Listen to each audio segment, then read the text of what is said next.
صدر پاکستان کی اس ٹویٹ کے بعد جو کہ ترمیمی بل 2023 جو آرمی ایکٹ کے متعلق ہے اور جو آفیشل سیکریٹ ایکٹ کے متعلق ہے اس پہ ہم نے آپ سے بات کرنی ہے، اور دوسرا آسپیکٹ سائفر والے معاملے پہ ہم نے آپ سے بات کرنی ہے۔ اور پہلے موضوع پہ اگر ہم آئیں تو آئین کے آرٹیکل 75 کے تحت 3 آپشنز ہیں۔ ایک آپشن یہ ہے کہ جب کوئی بھی بل نیشنل اسمبلی اور سینٹ سے پاس ہونے کے بعد پریزیڈنٹ آف پاکستان کے پاس اسینٹ کے لیے آتا ہے تو ان کے پاس آپشن ہے کہ یا تو وہ اسینٹ کر دیں، ان کو یعنی اپروو کر دیں، اور یا اس کو within a period of 10 days with certain observations ان کو واپس بھجوا دیں۔ صرف یہ 2 آپشن ہیں 75 کے تحت۔ اور تیسری آپشن یہ ہے کہ جب وہ واپس چلا جائے اور اس وقت نیشنل اسمبلی اور سینٹ ان سیشن ہو اور جوائنٹ سیشن میں وہ دوبارہ وہی بل پاس ہو جائے، تو پھر دوبارہ جب پریزیڈنٹ کے پاس آئے گا تو پریزیڈنٹ آف پاکستان اس کے پاس اگین 10 دن ہیں، یا تو وہ اس کو اسینٹ کر دیں گے 10 دن کے اندر، اور اگر وہ اسینٹ نہیں کرتے یعنی وہ آٹومیٹیکلی 10 دن کے بعد وہ قانون بن جائے گا۔ جبکہ یہاں اگر پہلی صورت ہو یعنی نہ تو انہوں نے اس کو ریٹرن کیا فرض کریں، نہ ہی اس کو دستخط کیے، تو وہ قانون نہیں بنے گا جب تک دوبارہ ریکنسیڈریشن کے لیے نہ بھیجا جائے۔ لیکن یہاں جو پوزیشن ہے وہ مختلف ہے۔ یہاں پریزیڈنٹ آف پاکستان نے جو کہ آئینی سربراہ ہیں، پارلیمان کا وہ حصہ ہیں اور وہ supreme commander of the army ہیں، اس وقت سب سے بڑی پوزیشن جو ہے وہ پریزیڈنٹ آف پاکستان کی ہے۔ لہٰذا جب اس نے ٹویٹ کر دیا، اس نے یہ واضح کر دیا کہ اس نے اپنے سٹاف کو یہ کہہ دیا کہ اس بل کو، ان دونوں بلز کو، ترمیمی بل آرمی ایکٹ والا، ترمیمی بل آفیشل سیکریٹ ایکٹ والا، کہ ان دونوں کو واپس بھیج دیا جائے۔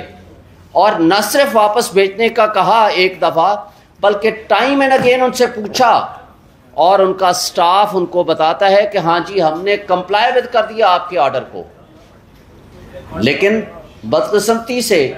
اور بڑے افسوس سے کہنا پڑتا ہے کہ کل پورے میڈیا نے یہ چلایا اور اس کی تصویر کے ساتھ پریزیڈنٹ آف پاکستان کی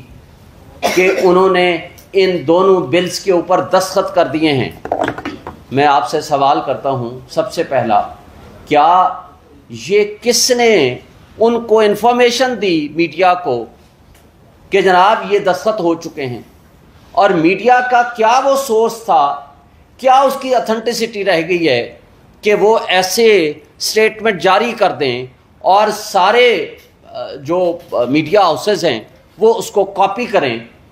اور یہ کہیں کہ جناب الوی صاحب نے اس پہ دستخط کر دیے، حالانکہ انہوں نے دستخط نہیں کر دیے۔ اور آج بھی گورنمنٹ، موجودہ جو گورنمنٹ ہے، اس نے اس کو سرٹیفائیڈ کیا ہے کہ صدر الوی صاحب نے، پریزیڈنٹ آف پاکستان نے اس پہ دستخط نہیں کیے، اس کی اسینٹ نہیں دی۔ جب اس کی اسینٹ نہیں دی تو پھر وہ ایکٹ کیسے بن گیا؟ اب وہ تصور کیا کر رہے ہیں؟ وہ تصور یہ کر رہے ہیں کہ چونکہ انہوں نے 10 دن کے اندر اندر اس کو ریٹرن نہیں کیا، لہٰذا وہ آٹومیٹیکلی لا بن گیا۔ پہلی بات تو یہ ہے کہ یہ آئین کی رول 75 کے خلاف ہے۔ لیکن دوسری بات پہ ہم آتے ہیں کہ جب اس نے اپنے پرنسپل سٹاف آفیسرز کو، اپنے سٹاف کو یہ کہہ دیا کہ اس کو ریٹرن کر دیں، تو میننگ دیئر بائی کہ ان کی انٹینشن، ان کی advice that should be treated as sufficient, meaning thereby that has not become a law. تو لہٰذا یہ گورنمنٹ آف پاکستان کی ذمہ داری ہے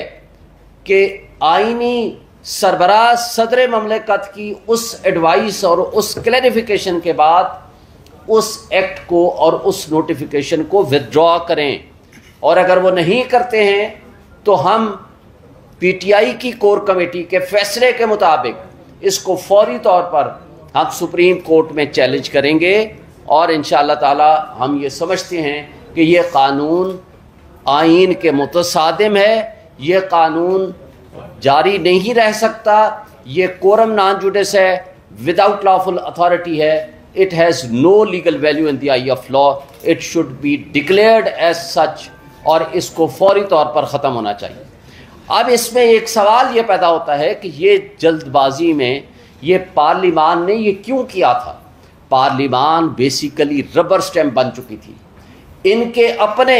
سابق پرائم منسٹر شاہد خاقان عباسی صاحب یہ کہتے ہیں کہ 25 سے 35 کروڑ روپیہ لے کر ایک یونیورسٹی کا بل پاس کرایا گیا، تو کیا اس کے اوپر ان کے خلاف تحقیقات نہیں ہونی چاہیے؟ کیا ایسے پارلیمان جو جمعہ بازار لگا دے ایسے بلز کا آخری اپنے 10 دن کے اندر اندر، کیا اس کی کوئی ویلیڈیٹی ہے؟ کیا اس کی کوئی لیگلٹی ہے؟ کیا اس کی کوئی کانسٹیٹیوشنل ویلیو ہے؟ میں سمجھتا ہوں کہ اس کے اوپر بھی تحقیقات ہونے کی ضرورت ہے۔ اس کے ساتھ ساتھ آپ کو پتہ ہے کہ ملٹری کورٹس کے حوالے سے سپریم کورٹ میں پٹیشن پینڈنگ ہے، اور بظاہر یہ نظر آ رہا ہے کہ سپریم کورٹ کی سابقہ ججمنٹس کی روشنی میں سپریم کورٹ یہ ڈکلیئر کر سکتی ہے کہ سویلینز کے اوپر ملٹری لاز اور ملٹری کورٹس نہیں ٹرائی کر سکتی، لہٰذا یہ سویلین سپریمیسی کے بھی خلاف ہے۔ تو اس وجہ سے یہ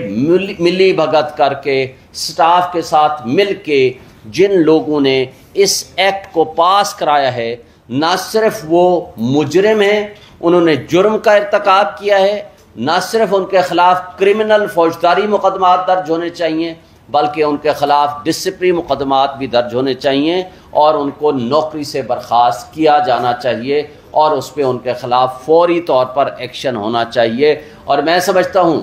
کہ چیف جسٹس آف پاکستان کو اس پہ سو موٹو نوٹس لینا چاہیے کہ کیا اس ملک میں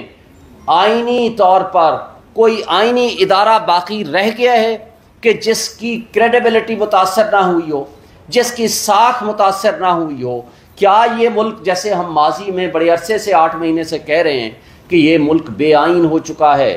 اس ملک میں 2 صوبے غیر آئینی طور پر چلائے جا رہے ہیں، اس ملک میں 17 کروڑ آبادی کے پی اور پنجاب کی غیر آئینی طور پر حکومتیں بیٹھی ہیں، ان الیکٹڈ ریپرزنٹیٹیو سی سی آئی میں بیٹھ کے فیصلے کرتے ہیں۔ تو لہٰذا یہ جو کچھ طریقہ واردات اڈاپٹ کیا گیا، اور اس کے ساتھ ساتھ الیکشنز کو ڈیلے کرانے کے لیے جو حربے استعمال ہوئے ہیں، وہ ساری چیزیں اب آپ کو سمجھ آ جانی چاہیے، قوم کو سمجھ آ جانی چاہیے کہ یہ طرز عمل اس لیے اڈاپٹ کیا جا رہا ہے تاکہ پاکستان میں آئین کی بالادستی اور قانون کی حکمرانی کا جو ٹرو اسپرٹ اور جو تقاضا ہے اس سے روگردانی ہو سکے۔